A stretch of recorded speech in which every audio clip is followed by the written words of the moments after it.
These are the numbers, this is the math, and these are the facts. And there's no debate about this. The only debate now is, what do we do about it?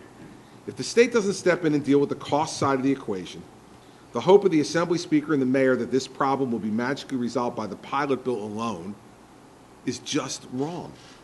It's a fairy tale, and worse yet, they know it. Now, the Speaker's had a lot to say the past couple of days about me not using this authority that I supposedly have. So let's get specific about that. Without the takeover, the state cannot, in absolute terms, do the following. We can't end the practice of granting excessive terminal leave pay to non-unionized employees, some of whom have received over $200,000 boat checks, as I've called them over the years, to buy their boat on the way out. Much of the rest of the state has done away with this practice or capped it at $15,000. No such action in Atlantic City, and we cannot force them to do it under the current authority that we have. We can't achieve significant cost savings by modernizing or outsourcing the waste hauling services to a private contractor or the county. Cannot be done under my current authority, cannot force them to do it.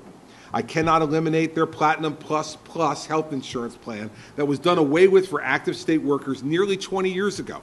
Can't do that under the current authority. Can't directly be involved in labor management of the city.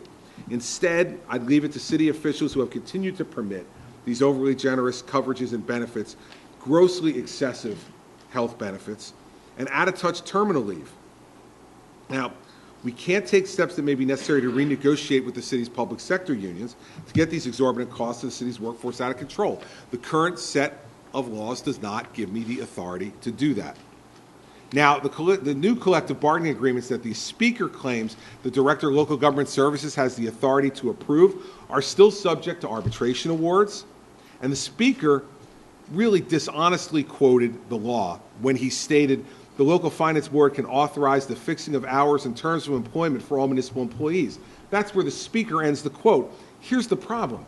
He didn't quote the entire part of the statute. Which part did he conveniently cut off? The end, which says any changes are still constrained by existing labor agreements.